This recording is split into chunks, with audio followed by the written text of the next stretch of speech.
Hello student, welcome to my channel Computer Shagufi. My name is Shagufi Anjum. Today we will learn about multi-threading in Java.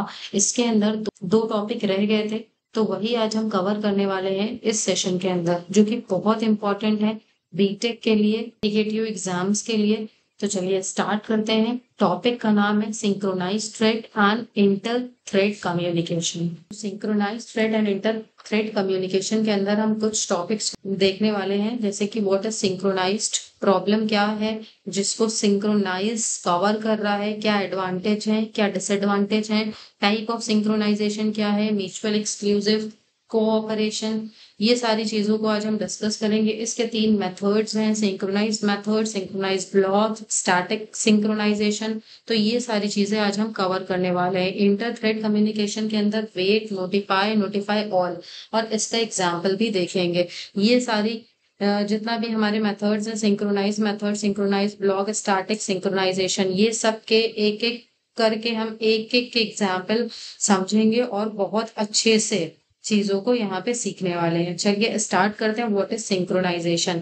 देखिए, synchronization का क्या मतलब है। सबसे पहले हम सिंक्रोनाइजेशन को ना पढ़ के हम यहाँ पे ये पढ़ने वाले हैं कि प्रॉब्लम क्या आई जो सिंक्रोनाइजेशन मुझे यूज करना पड़ा। ठीक है, यहाँ पे देखिए प्रॉब्लम क्या आकर हुई, हम पहले डिस्कस करते हैं।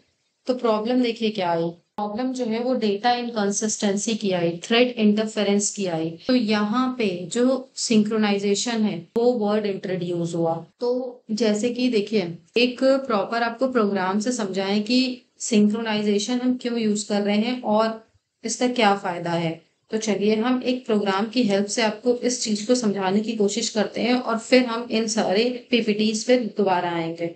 यहाँ पे हम एक सीट बुक का प्रोग्राम बनाने वाले हैं। क्लास बना ली है बुक सीट। यहाँ पे हमने टोटल जो सीट्स हैं वो पहले से ही बता दी है। ठीक है, कि टोटल सीट्स जो है वो 10 है।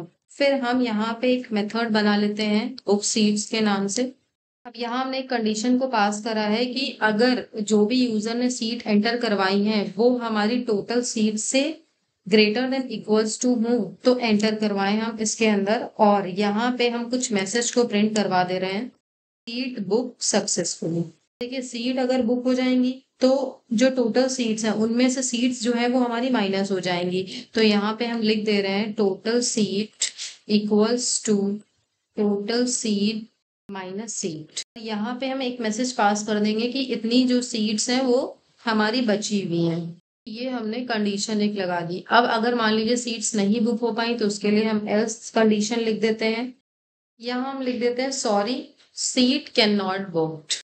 तो ये हमने एल्स स्टेटमेंट्स को पास कर दिया एंड देन अब हम यहाँ पे क्लास को क्लोज कर देते हैं। अब देखिए, अब हम एक नेक्स्ट क्लास बनाते हैं जिसमें हम थ्रेड को एक्सटेंड करवाएंगे, मूवी सीट बुक।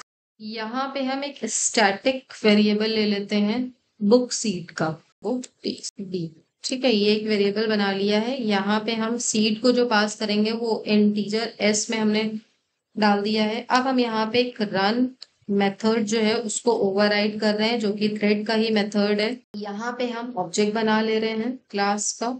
यहाँ पे हम मेथड को कॉल कर दे रहे हैं बुक सीट, और जितना भी यूजर जो है पास करे वैल्यू, हम मेन मेथड लिखते हैं। इसके अंदर हम क्लास का ऑब्जेक्ट बना लेते हैं।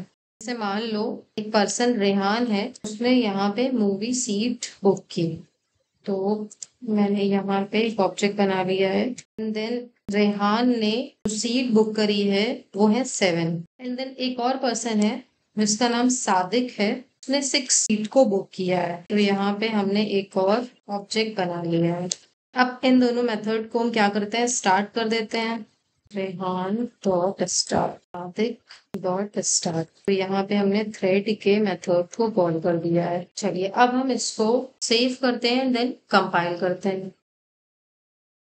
यहाँ पे काफी सारी एरर्स आ रही हैं, जैसे कि हमने रन करवाया प्रोग्राम को तो यहाँ टोटल सीट थोड़ी बहुत एरर्स हैं कि एस यहाँ पे हमारा स्मॉल था। देन यहाँ पे एक एरर आ रही है लाइन नंबर 8, तो यहाँ पे 3 असल था। ये प्रोग्राम हमारा कंपाइल हो गया एंड देन अब हम इसको रन करते हैं। तो देखिए यहाँ पे डेटा इनकंसिस्टेंसी की प्रॉब्लम आई है। अब देखिए यहाँ पे क्या है कि ये बोल रहा है कि 6 seats book successfully and 7 seats book successfully. Seat leave जो है वो 4 बची है और सीट लीव जो है वो 3 बची हुई है। अब देखिए, अगर हम 7 सीट्स को एंटर करवा रहे हैं और हमारे पास 10 सीट्स हैं, ठीक है, तो यहाँ पे मेरे पास 3 बचनी चाहिए, जो कि सादिक जो है वो 6 सीट्स हमसे मांग रहा है, ठीक है। लेकिन यहाँ पे उसने क्या करा, उसने इसको भी एक अलग, ठीक है, उसने करा क्या यहाँ पे, उसने यहाँ पे देखिए सीट 10 थी, ठीक है, लेकिन यहाँ पे जब रेहान ने सीट बुक करी तो 10 उसको भी उसने दिखाई, और जब सादिक ने सीट को बुक किया तब भी उसने 10 को दिखाया, बिकॉज हम थ्रेड में काम कर रहे हैं। तो थ्रेड क्या हुआ कि एक टाइम पे, उसी टाइम पे ही, मतलब एक ही टाइम पे ये जो रेहान वाला थ्रेड था वो भी इसी के अंदर एंटर हो गया, ठीक है। तो उसको यहाँ पे टोटल कितना नजर आया, 10 आया, और यहाँ पे भी 10 आया, क्योंकि थ्रेड जो है वो साइमल्टेनियसली परफॉर्म कर रहे हैं। तो हुआ क्या कि 10 इसको भी मिल गया और 10 इसको भी मिल गया, और जब 10 में से 7 सीट्स इसने बुक कर ली और 7 सीट सादिक ने बुक कर ली, तो हुआ क्या, 7 और 6 को जब माइनस किया तो एक में 4 आ गया और एक में 3 आ गया, जबकि ऐसा नहीं होना चाहिए था, ठीक है भाई, जबकि ऐसा नहीं होना चाहिए था। होना क्या चाहिए था कि जो सीट्स हैं, अगर रेहान ने 7 बुक करी है तो हमारे पास सीट्स जो है वो 3 बचनी चाहिए थी, और जब सादिक बुक कर रहा था सीट तो वहां पे लिख के आना चाहिए था sorry seats can not be booked, ठीक है। तो यहाँ पे हुआ क्या, डेटा इनकंसिस्टेंसी की प्रॉब्लम आई, ठीक है। तो यहाँ पे क्या हुआ, डेटा जो है वो इनकंसिस्टेंट मुझे दिखा, ठीक है, क्योंकि थ्रेड जो है आपस में इंटरफेयर कर रहे हैं, इसलिए। तो सिंक्रोनाइजेशन देखो क्या है, सिंक्रोनाइजेशन क्या है, कहता है it is the process by which we control the accessibility of multiple thread. मैं एक ऐसा प्रोसेस हूं कि मैं कंट्रोल करता हूं एक्सेसिबिलिटी ऑफ मल्टीपल थ्रेड जो कि पर्टिकुलर शेयर कर रहे हैं रिसोर्स को, ठीक है। तो देखिए और बात समझिए यहाँ पे, जो तो देखिए ये प्रॉब्लम आई, तो इसी प्रॉब्लम को हम रिजॉल्व करते हैं बाय यूजिंग सिंक्रोनाइजेशन, ठीक है। और सिंक्रोनाइजेशन को हम अचीव करते हैं बाय यूजिंग सिंक्रोनाइज्ड कीवर्ड। कैसे अचीव करते हैं ये अभी हम सीखेंगे।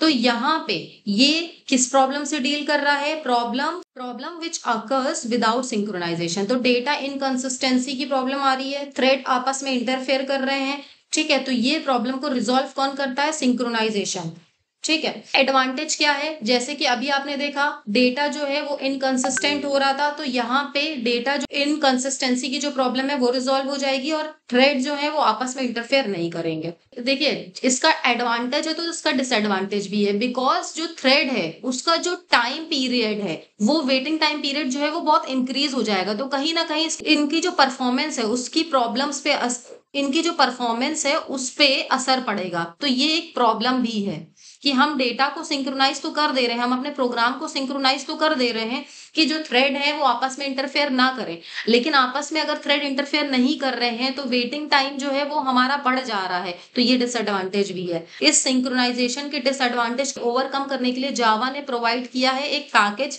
जिसका नाम है जावा यूटिल डॉट कॉन्करेंट। तो यहाँ पे हम डिस्कस कर लेते हैं टाइप ऑफ सिंक्रोनाइजेशन। तो टाइप ऑफ सिंक्रोनाइजेशन, सबसे पहला जो टाइप है वो है प्रोसेस सिंक्रोनाइजेशन, जो कि हम मल्टी थ्रेडिंग में नहीं देखेंगे, तो ये मल्टी थ्रेडिंग के अंदर नहीं प्रेजेंट है, तो ये हमारे लिए नहीं है, इस वीडियो में हम इसको नहीं डिस्कस करेंगे।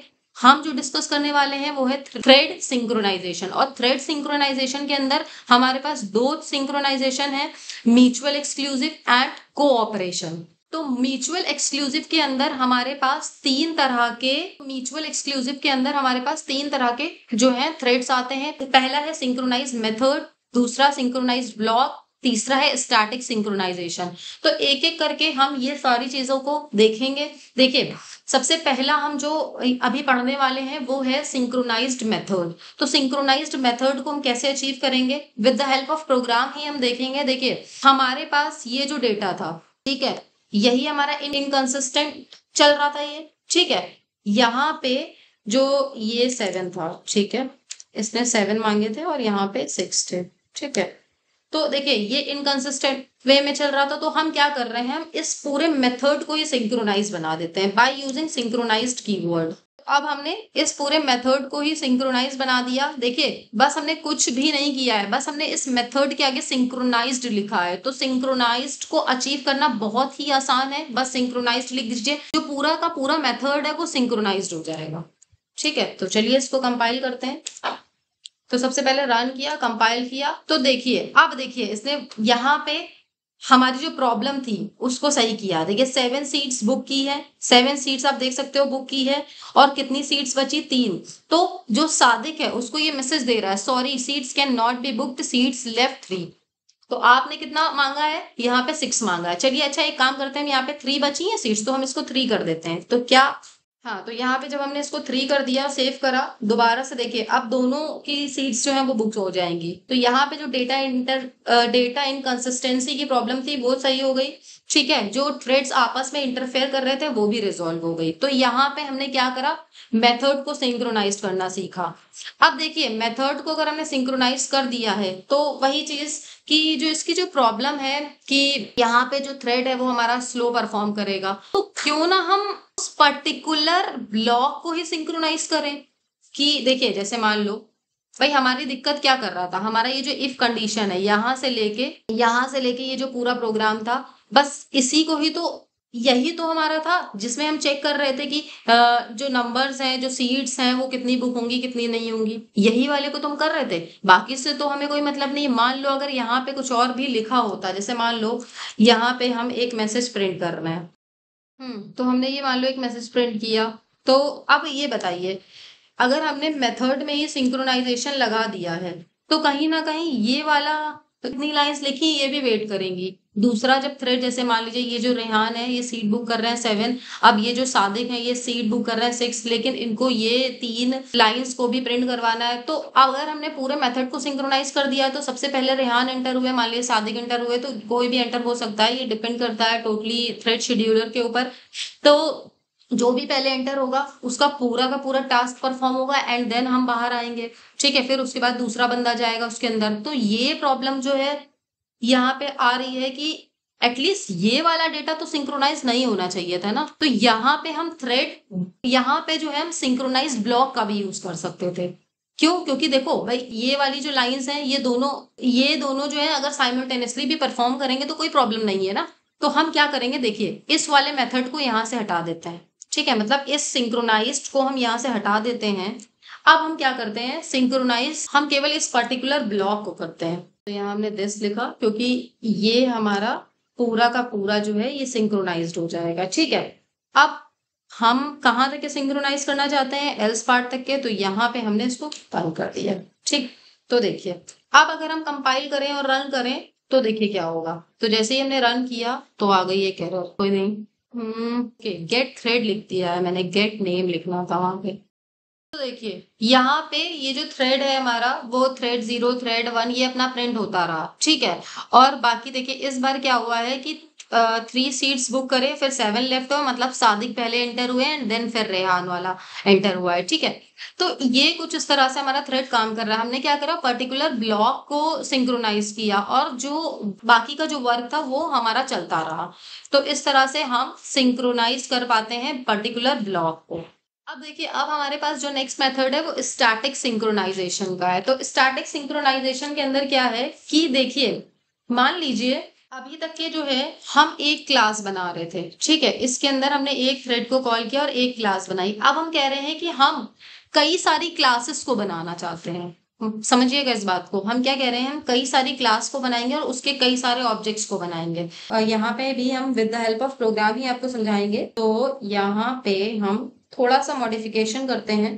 तो यहाँ पे हम कर देते हैं इसको 2 या 1 रखते हैं इसको, और इसके अंदर हम ये जो थ्रेड है इसको तो मैंने करा ही है, साथ में हम इसके अंदर ही एक MSB1 कंस्ट्रक्टर बना लेते हैं और यहाँ पे हम लिखते हैं बुक 3 सीट थिएटर सीट, और इसको हमने यहाँ पे पास कर दिया। तो हमने आर्ग्यूमेंट्स इसके अंदर पास कर दिए हैं। तो देखिए अब हम यहाँ पे 2 क्लास बनाएंगे और 2 थ्रेड्स का यूज करेंगे। तो देखिए क्या होता है।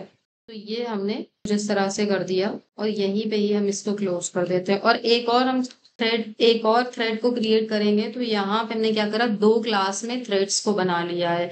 तो अब हम इसको कर देते हैं यहाँ पे 2। ठीक, तो ये 2 थ्रेड्स हमारे पास बन गए हैं। हमने 2 क्लास बनाई। ठीक है, यहाँ पे हमने क्या करा, हमने 2 क्लास को बना लिया।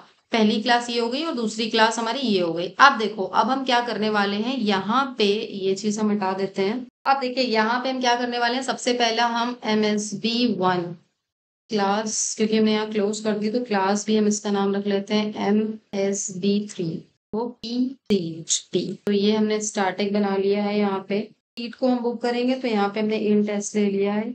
अब हमने एक रन मेथड, नाउ हम मेन मेथड के अंदर यहाँ पे इसके ऑब्जेक्ट्स को बना लेते हैं जल्दी से। तो सबसे पहला हमारा क्या है, इसको हम हटा देते हैं। सबसे पहला है हमारा book T seat D equals to new book T C. तो ये हमने एक बना लिया। अब हम अपने थ्रेड्स को कॉल करते हैं। तो थ्रेड, सबसे पहला जो हमारा थ्रेड था वो है MSB1। यहाँ पे हम थ्रेड के ऑब्जेक्ट को बना रहे हैं। और क्योंकि हमने देखिए यहाँ पे जब थ्रेड के हम ऑब्जेक्ट को बना रहे हैं, क्योंकि हमने यहाँ कंस्ट्रक्टर पास किया है, तो कंस्ट्रक्टर में आप यहाँ पे ध्यान दीजिएगा, यहाँ पे आपने क्या लिखा है, यहाँ आपने लिखा है बुक टी सीट। ठीक है, तो हम यहाँ पे बुक टी सीट बी जो है वो पास कर देंगे और एस पास करेंगे। तो बी में जो भी बुक हो रही है वो, और फिर यहाँ पे हम पास करेंगे 7। ठीक है, एंड देन इसी तरह से हम एक और ऑब्जेक्ट क्रिएट करेंगे। यहाँ पे मान लीजिए हमने 6 दे दी है T1। यहाँ पे ये जो हमारे ऑब्जेक्ट बने हुए हैं ये स्टार्ट हो गए। ठीक है, तो देखिए इसमें अभी हम इसको रन करेंगे तो कोई प्रॉब्लम नहीं आएगी। अब हम क्या कर रहे हैं कि देखिए यहाँ पे बात को बहुत ध्यान से समझिएगा कि जब हमने देखिए मेथड को सिंक्रोनाइज किया, तो यहाँ पे हम एक चीज और बता दें आपको, जैसे कि जब आपने मेथड को सिंक्रोनाइज किया था तो जो हमारा मेमोरी होती है वो कुछ इस तरह से काम करती है, कुछ इस तरह से होती है। 2 उसमें होती है। यहाँ पे हम नॉन सिंक्रोनाइज रखते हैं। ये एरिया जो है 2 एरियाज में बटा होता है। ये नॉन सिंक्रोनाइज एरिया है और ये सिंक्रोनाइज्ड एरिया है। ठीक है, 2 एरियाज में बटा होता है। जो ऑब्जेक्ट्स होते हैं, जब भी हम ऑब्जेक्ट्स को कॉल कर रहे होते हैं, जैसे हमने रेहान और सादिक ये 2 ऑब्जेक्ट्स को जब कॉल किया था, तो यहाँ पे जो है जब सबसे फर्स्ट टाइम हमने वो प्रोग्राम बनाया था, जब सिंक्रोनाइज नहीं किया था, तो दोनों जो है यहाँ पे कॉल हो गए थे। ठीक है, और जब ये दोनों यहाँ पे कॉल हुए थे तो दोनों को ही 10 और 10 सीट्स जो है वो दिखी थी, और उन्होंने एक ने 7 और एक ने 6 बुक कर ली थी। ठीक है, लेकिन जब हमने सिंक्रोनाइज कर दिया था तो हुआ क्या था कि जब मान लीजिए पहले सादिक इसके अंदर एंटर हुए सिंक्रोनाइज में, तो इन्होंने क्या करा कि यहाँ पे एक लॉक टाइप का मान लीजिए लगा दिया। ठीक है, एक लॉक लग गया, और अब जो डेटा है, अब जो दूसरा ऑब्जेक्ट है वो अब हमारा जो है एंटर नहीं हो पाएगा इसके अंदर। तो 6 सीट्स जो है वो सादिक ने बुक करी, एंड देन जब रेहान इसके अंदर एंटर हुए तो यहाँ पे उन्होंने क्या पाया कि 3 सीट्स ही बची हुई हैं, तो 7 सीट्स ये बुक नहीं कर पाएंगे। तो इनके पास क्या हुआ, सॉरी का मैसेज आ गया। ठीक है, तो ये हमारा हो रहा था सिंक्रोनाइज्ड मेथड में और सिंक्रोनाइज्ड ब्लॉक में। और स्टैटिक सिंक्रोनाइजेशन में क्या है कि अब हम क्या कर रहे हैं कि अब हमने ऑब्जेक्ट्स पे नहीं काम किया, अब हम कह रहे हैं कि 2 क्लास बन रही है। अब हम क्या कह रहे हैं कि 2 क्लास बन रही है। तो देखिए मान लीजिए यहाँ पे जो मान लीजिए ये हमारे पास ये एक ऑब्जेक्ट था, ये एक ऑब्जेक्ट था। ठीक है, ऑब्जेक्ट 1 ऑब्जेक्ट 2। ठीक है, तो इसको तो हमने सिंक्रोनाइज करना सीख लिया। अब हम क्या कह रहे हैं कि हमारे पास जो है वो क्लास 2 है, तो इसी तरह से ऑब्जेक्ट 1 ऑब्जेक्ट 2 इसमें बना पहली क्लास में, दूसरी क्लास में भी ऐसे ही बनेगा। हाँ, ऑब्जेक्ट 1 ऑब्जेक्ट 2। अब यहाँ पे क्या होगा कि जो सीट्स हैं, सीट्स कितनी है, 10 है, तो इनको इस ऑब्जेक्ट को 1 ऑब्जेक्ट 2 को ये सीट्स जो है वो 10 दिखेंगी, और ये जो दूसरी क्लास बनाई है उसमें भी आपको क्या यही 10, यही वाला जो 10 है वही दिखने वाला है। तो यहाँ पे ये प्रॉब्लम अकर हुई कि जब हमने क्लास दो क्लास को यूज किया तो वहां पे क्या हुआ भाई, इस ऑब्जेक्ट के लिए भी 10 यहाँ पे नजर आ रही है और इस ऑब्जेक्ट्स के लिए भी 10 नजर आ रही है। तो हमें क्या करना है कि इस क्लास के अंदर भी हमें ऐसा कोई मेथड क्रिएट करना है, हमें कोई ऐसा स्टैटिक सिंक्रोनाइजेशन क्रिएट करना है कि जो जब अगर मान लो पहला ऑब्जेक्ट जो है यहाँ पे चल रहा हो, तो दूसरा ऑब्जेक्ट हो, चाहे वो दूसरी क्लास का ऑब्जेक्ट हो, वो सब के सब जो हो वो कुछ टाइम के लिए वेट करें। ठीक है, मतलब जब पहला ऑब्जेक्ट हमारा रन हो रहा हो तो ये सारे के सारे क्या हो, वेट करें। इस ऑब्जेक्ट को कंप्लीट होने तक। ठीक है, तो ये चीज हम किससे अचीव कर रहे हैं, स्टैटिक सिंक्रोनाइजेशन से अचीव कर रहे हैं। आई होप ये चीजें आपको समझ में आई होंगी। तो यही चीज हमने यहाँ पे की है। अब देखिए यहाँ पे हमने एक क्लास को बना लिया, अब दूसरा भी हम इसी तरह से बना लेते हैं। तो यहाँ पे हम आते हैं, थोड़ा सा स्पेस दे देते हैं जिससे कि आपको, हम इसी को ही कॉपी मारेंगे और कॉपी करने के बाद हमने क्या करा है, इसको बस थोड़ा सा चेंज कर देते हैं। तो ये हो गया हमारा, यहाँ पे हमने 12 लिख दिया है, इसको भी सही कर लेते हैं नहीं तो एरर आ जाएगी। एंड देन अब हम इसको हम चलते हैं कंपाइल करवाते हैं। मे बी ये सेव नहीं हुई है तो सेव एज करते हैं इसको। सेव किया तो यहाँ पे एक एरर आ रही है जिसमें हमने सेमीकोलन नहीं लगाया है, लाइन नंबर 53। चलिए देख लेते हैं। ये रही। तो ये कंपाइल हो गया है और देखिए जैसे ही देखिए यहाँ पे हमारा ये जो थ्रेड है ये चला, तो 6 सीट्स इसने बुक करी, सीट्स जो है 4 लेफ्ट हुई, तो सॉरी इसने सबको मैसेज दे दिया। इसने क्या करा, यहाँ पे T1 जो है वो रन हुआ, T2 को भी इसने मैसेज दिया, T3 को भी मैसेज दिया, T4 को भी मैसेज दिया। तो यहाँ पे ये हमने कैसे अचीव किया, बाय यूजिंग स्टैटिक सिंक्रोनाइजेशन, हमने इसको ऐसे अचीव किया। उम्मीद करते हैं ये चीज आपको समझ में आई होगी। अगर किसी को नहीं समझ में आई है, एक बार वीडियो को रिवाइंड करो और फिर से देखो, समझ में आ जाएगी। बहुत बड़ा टफ काम नहीं है, पेपर के पॉइंट ऑफ व्यू से ये बहुत इंपॉर्टेंट है। तो आप सभी लोग इसको बहुत अच्छे से पढ़ लीजिएगा। ठीक है, अब हम आते हैं कोऑपरेशन पे, जो कि हमारा है इंटर थ्रेड कम्युनिकेशन इन जावा के। और इसको हम अचीव कैसे करते हैं, अचीव करते हैं by using method object class wait notify all. तो चलिए हम एक एक करके यहाँ पे देख लेते हैं। देखिए ये जो सिंक्रोनाइज्ड वाले प्रोग्राम थे वो सारे हमारी स्लाइड्स में पड़े हुए हैं, जैसे कि आप देख सकते हो, without using synchronization, synchronization method, synchronization block, static synchronization. यहाँ पे लिखा है to be continue next slide, तो यहाँ पे नेक्स्ट स्लाइड पे इसका प्रॉपर प्रोग्राम दिया हुआ है। अभी ये जो नोट्स हैं मैं डिस्क्रिप्शन में डाल दूंगी, आप सभी वहां से जाके डाउनलोड कर लेना। बहुत मेहनत लग रही है वीडियो को बनाने में, इसीलिए लाइक करो, सब्सक्राइब करो, कमेंट करो। अगर बिना सब्सक्राइब किए देख रहे हो तो सब्सक्राइब कर दो, अपने दोस्तों से भी सब्सक्राइब करवा लो, बिकॉज बीटेक के पॉइंट ऑफ व्यू से ये बहुत इंपॉर्टेंट है। और मैं सारी की सारी यूनिट यहाँ पे कवर अप करवा दूंगी आपकी एग्जाम से पहले विद नोट्स। तो यहाँ पे देखिए इंटर थ्रेड कम्युनिकेशन क्या है, inter thread communication cooperation is all about allowing synchronization thread to communicate with each other. तो ये भी हमारा अलाउ करता है सिंक्रोनाइजेशन थ्रेड को कम्युनिकेट करने के लिए विथ ईच अदर। एक ये ऐसा मैकेनिज्म है in which a thread is pause running in its critical section. तो ये एक ऐसा मैकेनिज्म है जहां पे हम थ्रेड को पॉज करते हैं जो कि रन कर रहा होता है क्रिटिकल सेक्शन में, another thread is allowed to enter और lock in the same critical section. और दूसरे थ्रेड को हम अलाउ कर देते हैं उस क्रिटिकल सेक्शन में जाने के लिए और वहां पे उससे कहते हैं भाई तू एग्जीक्यूट हो जा। ठीक है, चलिए ये कैसे होता है ये भी हम सीखेंगे।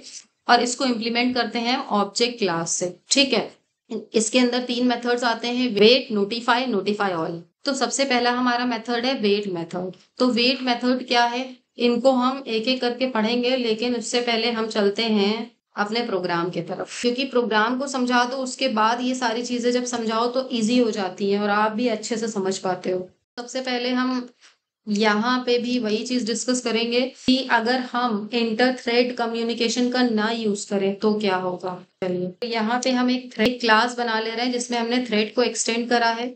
और इसके अंदर देखिए हम यहाँ पे जो है, जैसे कि अभी हमने सीट बुक करी है, ठीक है, तो सीट बुक कितने लोगों ने करी और कितना अमाउंट बना उसका एक छोटा सा प्रोग्राम बना रहे हैं। ठीक है, तो टोटल अभी हमारे पास 0 है और मान लीजिए 10 लोगों ने सीट बुक करी थी, तो 10 लोगों ने सीट बुक करी और जो सीट का चार्जेस था वो हमारा 100 रुपीज था। तो उस हिसाब से हम यहाँ पे एक प्रोग्राम बना रहे हैं कि जब 10 लोग सीट बुक कर लेंगे तो 100 रुपीज जो है वो जोड़ के हमारे कितने बनेंगे। तो यहाँ पे हम टोटल करे दे रहे हैं, यहाँ पे total equals to total plus 100। फिर हम लिखते हैं यहाँ पे मेन मेथड बनाते हैं, उसके लिए हम एक क्लास लेते हैं public MBA movie booking app. ठीक है, मूवी बुकिंग ऐप हमने यहाँ लिया। अब हम मेन मेथड लिख लेते हैं इसके अंदर जल्दी से। देखिए चलिए हमने मेन मेथड लिख लिया है। अब हम करते हैं यहाँ पे इसके ऑब्जेक्ट को क्रिएट, यहाँ पे कितनी टोटल अर्निंग हुई है वो हम प्रिंट करवा देते हैं। तो सिंपल सा प्रोग्राम था, बाय यूजिंग थ्रेड हमने बना लिया। देखिए अगर हम इसको रन करते हैं, सेव करते हैं एंड देन रन करते हैं, पब्लिक क्लास हमने यहाँ रन किया MBA.java, इसको हम रिमूव कर देते हैं। चलिए, तो ये हमारा जो प्रोग्राम है वो हमारा सेव हो चुका है। अब हम चलते हैं इसको रन करवाते हैं। तो यहाँ पे आ गई है एक एरर। एक्चुअली में होता क्या है कि टाइपिंग मिस्टेक्स हो जाती है जल्दी जल्दी में। रेड का टी जो है ये कैपिटल नहीं था, इसीलिए उसको सिंबल ही नहीं मिल रहा था।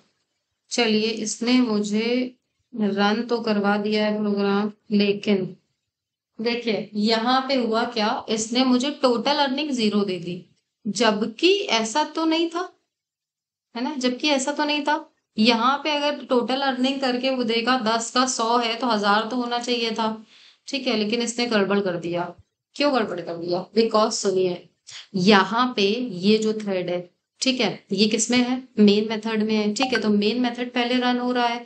ठीक है, जब मेन मेथड पहले रन हो रहा है तो यहाँ पे जो system dot out print L वाली जो लाइन है वो पहले प्रिंट हुई जा रही है। और क्योंकि इसको थोड़ा सा वक्त लग रहा है और हमने यूज किया है मल्टी थ्रेडिंग, तो इसको वक्त लग रहा है तो ये पहले ही एग्जीक्यूट कर जा रहा है, तो बस इसलिए यहाँ पे ये प्रॉब्लम आ रही है। तो चलिए, अब हम करेंगे क्या? By using wait and notify method हम इसको क्या करते हैं, इस वाले मेथड को, मतलब ये जो मेन मेथड है इसको वेट करवाते हैं। और कब एग्जीक्यूट करवाएंगे? जब हमारा ये वाला प्रोग्राम जो है वो पूरी तरह से रन हो जाना चाहिए। ठीक है, तो देखो, हम अगर मेन मेथड को स्टॉप करेंगे तो हम देखो क्या करेंगे यहाँ पे। तो सबसे पहले आपको ये पॉइंट अपने माइंड में रखना है कि जब भी हम यहाँ पे कोई भी काम करेंगे तो आपको सिंक्रोनाइज का यूज करना है।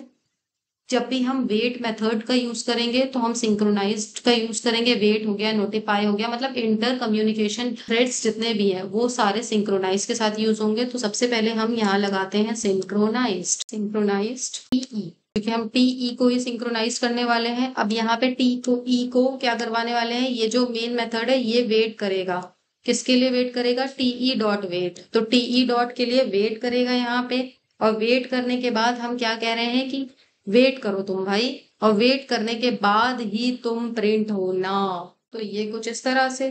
ठीक है, अब देखिए यहाँ पे वेट होने के बाद हमारा जो ये वाला मेथड है, ये जो मेथड है ये चलना चाहिए। ठीक है, तो हम यहाँ पे पास कर देंगे कि लॉक कप। देखो हमने एक तरह से क्या करा, इसको टीई डॉट वेट यहाँ हमने लिखा, तो हुआ क्या कि टीई डॉट के लिए आपको वेट करना है, तो यहाँ पे हमने इस मेथड को पहले लॉक दिया। मतलब समझिएगा इस बात को कि हम यहाँ पे मेथड को जो है लॉक प्रोवाइड कर रहे हैं एक तरह से, कि भाई पहले तुम जाओ और आप क्या करो, वेट करो। कब तक के वेट करो? जब तक के हम इस मेथड को खुद से रिलीज ना कर दे। तो रिलीज कैसे करोगे भाई? इसको हमने लॉक दिया, तो हम इसको रिलीज कैसे करेंगे? तो रिलीज करने के लिए हम लिखेंगे दिस डॉट नोटिफाई। तो नोटिफाई बताएगा कि अब मेरा काम हो चुका है, अब आप अपने आप को इन्वोक कर सकते हो। ठीक है, अब अपने आप को स्टार्ट कर सकते हो। तो कुछ इस तरह से हमने ये अचीव किया।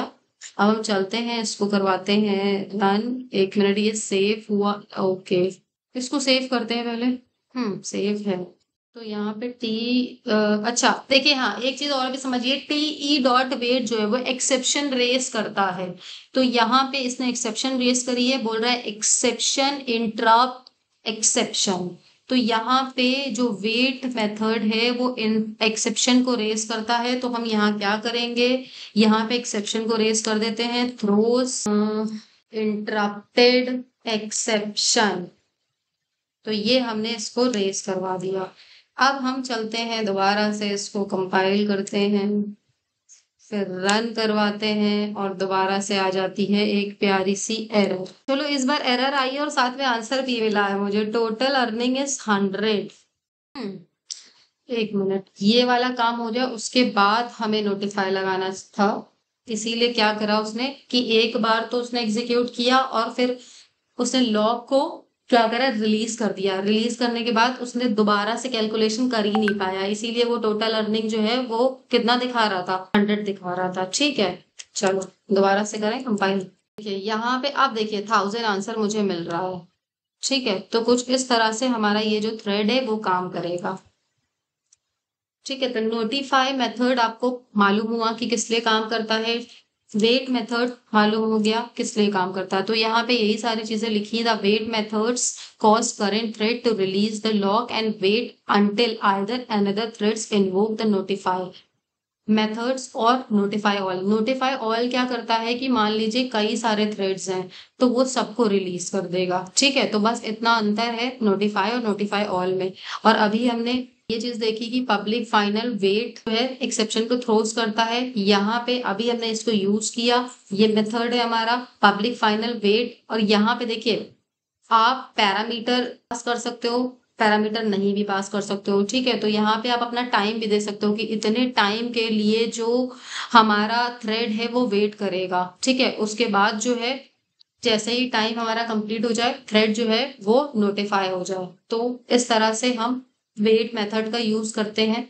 नोटिफाई क्या है अभी हमने बताया कि जब हमें थ्रेड को इन्वोक करवाना होता है, ठीक है, तो जितने भी लॉक्स एक्वायर करे हुए हैं थ्रेड उसको हम रिलीज करवाते हैं तो वहां पे नोटिफाई लिखते हैं, ठीक है। Notify methods make up a single thread that it's waits on the object monitor. If any threads are wait on this object, one of them is chosen to be awakened. The choice is arbitrary and occurs at the discretion of implementation. और हमारा जो syntax है, syntax लिखना must है। Syntax लिखना, programme के साथ हर चीज को एक्सप्लेन करना, नंबर बहुत अच्छे मिलेंगे। इस तरह से नोटिफाई मेथड है। नोटिफाई मेथड क्या करता है, सारे के सारे थ्रेड को उठा देता है, वेक करवा देता है, ठीक है, ऑन द ऑब्जेक्ट मॉनिटर। और नोटिफाई ऑल के लिए आप नोटिफाई ऑल लिखते हो, नोटिफाई ऑल के लिए आप नोटिफाई ऑल लिखते हो। Why wait notified and notify methods are define object class not thread class, it because they are related to lock, object has a lock, ठीक है। तो हम यहाँ पे क्या कर रहे हैं, ऑब्जेक्ट को लॉक एक्वायर करवा रहे हैं, ना कि क्लास को। अभी तक के जितने भी हमने वेट वाला मेथड देखा था, अभी तक के स्लीप वाला जो हमने मेथड देखा था, स्लीप वाला भी यही काम करवा रहा था। लेकिन वहां पे क्या हो रहा था, वो क्लास को जो है वो कुछ टाइम के लिए होल्ड कर रहा था, ठीक है, कुछ टाइम के लिए क्लास को स्टॉप कर रहा था। यहाँ पे क्या हो रहा था कि हम ऑब्जेक्ट को के ऊपर काम कर रहे हैं तो ऑब्जेक्ट को लॉक ये एक्वायर कर रहा है, ठीक है। तो यहाँ पे ये डिफरेंस भी आप देख सकते हो। The wait method release the lock, the sleep method does not release the lock. It is methods of object class, ये किसका मेथड है, ऑब्जेक्ट क्लास का। और स्लीप किसका है, थ्रेड क्लास का। ये नॉन स्टैटिक मेथड होता है, ये स्टैटिक मेथड होता है। इसके अंदर नोटिफाई होते हैं हमारे, जो कि नोटिफाई है, नोटिफाई ऑल है। और इसमें क्या है कि कुछ अमाउंट देते हैं, वो जब कंप्लीट हो जाता है, कुछ अमाउंट ऑफ टाइम देते हैं, वो जब कंप्लीट हो जाता है तो हमारे जो स्लीप मेथड है वो ऑटोमेटिकली रिलीज कर देता है लॉक को, ठीक है। और इसमें अगर हमें लॉक को रिलीज करवाना है तो नोटिफाई और नोटिफाई ऑल का यूज करते हैं। तो ये प्रोग्राम जो है यहाँ पे हमने लिख भी दिया है कि विदाउट यूजिंग अगर आप करोगे कैसा होगा, और इंटर थ्रेड कम्युनिकेशन का यूज करोगे तो कैसे हमारा ये प्रोग्राम रन करेगा।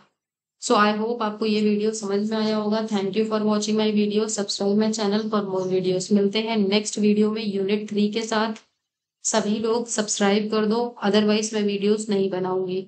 सो आप सभी से हमारी रिक्वेस्ट है कि आप सभी लोग अपने दोस्तों से, अपने क्लासमेट से हमारा जो चैनल है उसको सब्सक्राइब करवाइए, जिससे कि मुझे भी मोटिवेशन मिले और मैं अपना जो वीडियो है उसको कंटिन्यू कर पाऊँ। बाय।